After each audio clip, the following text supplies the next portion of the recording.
तिकडे अमेरिका आणि इराणमधलं युद्ध लवकरच थांबवण्यासाठी एका मोठ्या पॅकेजची चर्चा सुरू आहे। ते पॅकेज म्हणजे अमेरिका इराणला तब्बल 25 लाख कोटी रुपये देणार। सध्या या दोन्ही देशांमध्ये या करारावर चर्चा सुरू आहे। कराराचा मुख्य अजेंडा होर्मुझ आणि अण्वस्त्र आहे आणि त्याचबरोबर अजून एक महत्त्वाचा प्रश्न आहे, इराण त्याच्याकडे असलेल्या इतक्या मोठ्या युरेनियम साठ्याचं नेमकं करणार काय? पाहूयात।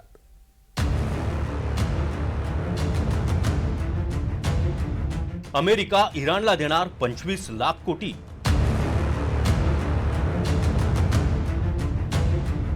अमेरिका इराण करारामध्ये काय ठरलं?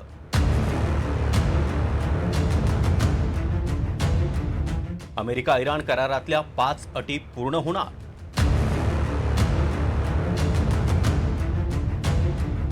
युद्ध थांबवण्याचे संकेत ट्रम्प आणि इराण यांनी दिल्यावर आता दोन्ही देशांमधल्या करारावर काम सुरू झालंय।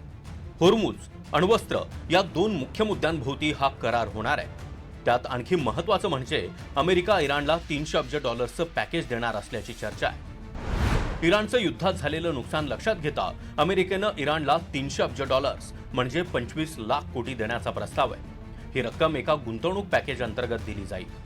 या पॅकेजमध्ये अमेरिकन कंपन्यांना इराणच्या ऊर्जा क्षेत्रात गुंतवणूक करता येईल। प्रमुख अमेरिकन तेल आणि ऊर्जा कंपन्यांना इराणमध्ये प्रवेश देऊन इराणच्या पुनर्बांधणीसाठी हा निधी वापरला जाऊ शकतो।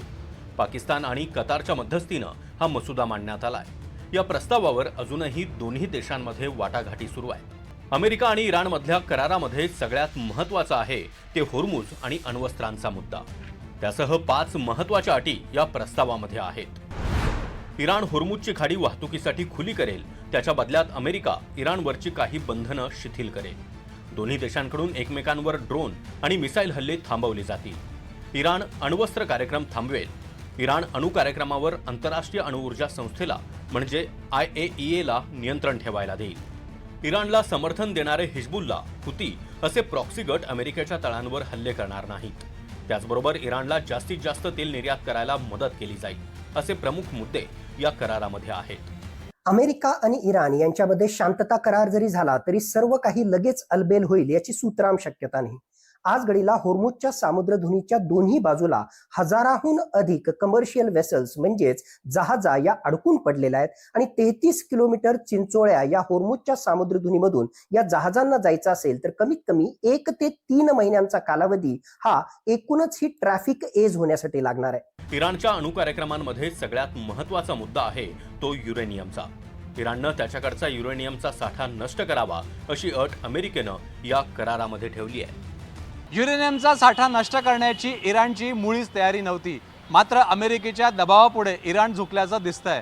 त्याला कारणही तसंच आहे। अमेरिकेच्या लष्करानं इराणच्या इल्फहान मधल्या जमिनीखालच्या अणुकेंद्राला लक्ष्य करण्याची संपूर्ण तयारी केली होती। यावेळी जमिनीखाली खोलवर मारा करणारे बंकर बस्टर बॉम्ब वापरून इराणचा हा साठा नष्ट करण्याचं ठरलं होतं। त्याचं पूर्ण प्लॅनिंगही झालं होतं, मात्र प्रचंड धोका असल्यानं ट्रम्प यांनी शेवटच्या क्षणी या मोहिमेला ग्रीन सिग्नल दिला नाही। आता युरेनियम बद्दल निर्णय घेतला नाही तर तापलेल्या या युद्धात अमेरिका इस्फहानला लक्ष्य करू शकेल असा अंदाज इराणला आहे। त्यामुळेच इराणनं युरेनियम बद्दल सावध भूमिका घेतली आहे। इराणकडे सध्या सुमारे 400 किलो इतकं शुद्ध युरेनियम आहे। इराण या साठ्यापासून एकापेक्षा जास्त अणुबॉम्ब बनवू शकतो। आता इराणकडचे युरेनियम नष्ट करण्यासाठी 3 पर्यायांवर विचार सुरू आहे।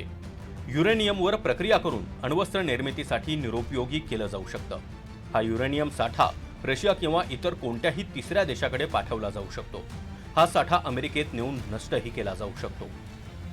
युद्धामुळे इराणची अर्थव्यवस्था कोसळत चालली आहे। तसंच दुसरीकडे अमेरिकेच्या मोठ्या हल्ल्यांची भीती आहे।